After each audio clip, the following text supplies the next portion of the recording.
සුබ දවසක් පුතේ. අපි එක ප්‍රශ්නයකට ගණිත ගැටලුවක් හදමු.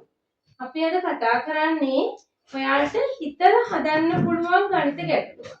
හරි. අපි බලමු කොහොමද මේ ගණිත ගැටලුව හදන්නේ කියලා. හරි පුතේ. මොකද්ද කියලා බලමු මේ ගණිත ගැටලුව.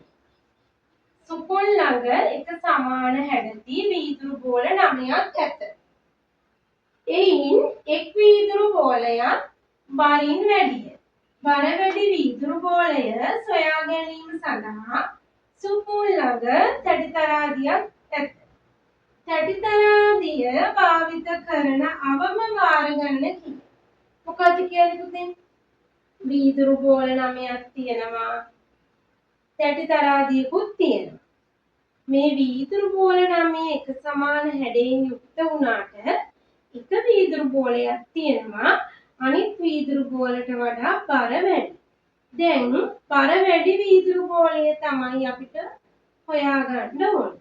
දැන් අපි බලන්න ඕනේ මේ සුපුන් කී වාරයක් තැටිතරාදිය භාවිත කරනවද මේ බර වැඩි වීදුරු බෝලය හොයාගන්න. අවම ඒ කියන්නේ අඩුවෙන්ම භාවිතා කරන වාර ගණන තමයි අහන්නේ. හරි බලමු. දැන් අපි මේකට කටු වැඩක් කරගන්නවා. අපි දන්නවා දැන් බෝල 9. අපි මුලින්ම බෝල 9 ඇඳගන්න. දැන් පුතේ මේ බෝල 9 ඇඳගත්ත ගමන්ම ඔයාට හිතෙනව නේද මේ බෝල 4 මේ 4යි තැටිතරාදියට දැම්මොත් ඒ දෙක සමාන වුණොත් මේ බෝලේ තමයි බර වැඩි බෝලේ කියලා. එතකොට එකපාරයි කියලා හිතන්න. හැබැයි පුතේ අපි දානම දෙපැත්තට 4. ඒ දැම්මට පස්සේ එක පැත්තක් බර වැඩි වුණොත් මොකද වෙන්නේ? ප්‍රශ්නයක් නේද? එක පැත්තක් බර වැඩි වුණොත් බෝල 4ම ආපහු අරගන්න වෙනවා. මේ බෝල 4ක් ආයෙත් දෙපැත්තට දාලා බලන්න වෙනවා. ඒ දෙපැත්තට දාලා බැලුවට පස්සේ දෙපැත්ත දෙක ඉතුරු වෙනවා. ඊළඟට ආයෙ බර වැඩි පැත්තේ බෝලය අරගෙන ආයෙත් බෝල දෙක අරගෙන ආයෙ තැටිතරාදිය දෙපැත්තට දාලා බලන්න. එතකොට බලන්නකො කී පාරක් අපිට තැටිතරාදිය භාවිත කරන්න වෙනවද? හැබැයි අපිට මෙතනදී අවම වාර ගණන. ඒ කියන්නේ අඩුම වාර ගණනකින් කොහොමද මේ වැඩේ කරගන්න පුළුවන් කියලා බලන්න ඕනේ. හරි. අපි මෙන්න මෙහෙම බලමු හින්දා. ඔන්න තැටිතරාදිය තියෙනවා. අපි පුතේ මේ තැටිතරාදියට බෝල් දාමු 3. ඕම් බලන්නකො පුතේ. 3 දැම්ම කියලා හිතමු.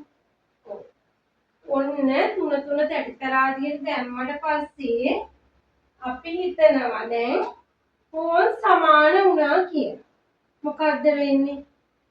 තැටිතරාදිය දෙපැත්ත සමාන. ඒ කියන්නේ මේ බෝල ටිකයි මේ බෝල ටිකේ බරේ වෙනසක් නැහැ.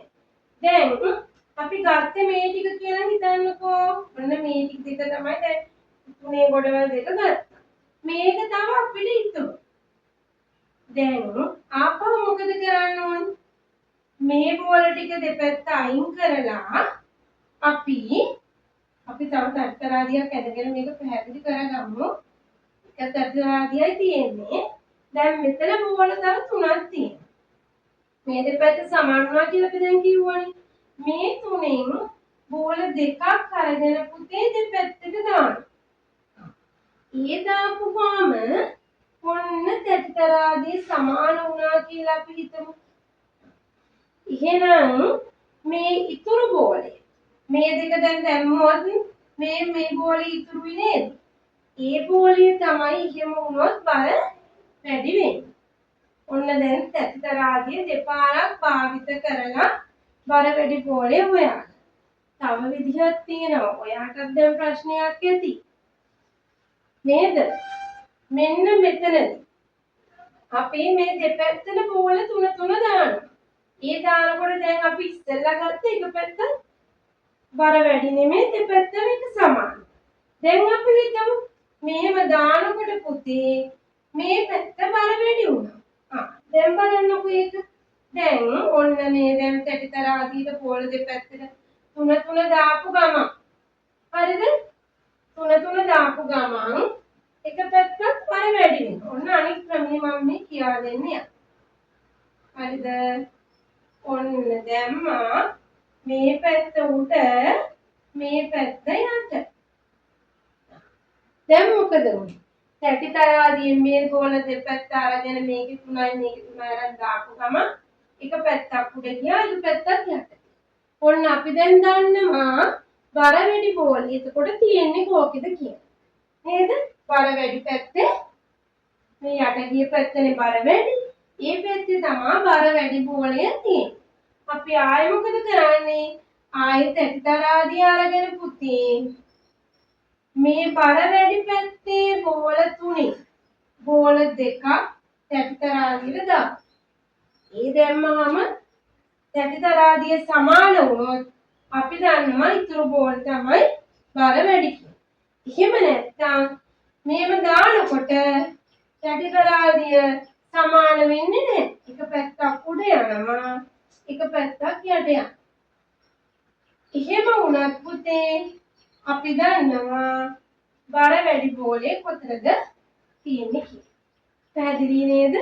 එතකොට අපිට තැටිතරාදිය දෙපාරක් පාවිත කරලා බර වැඩි බෝලේ හොයාගන්න පුළුවන්. පැහැදිලි නේද?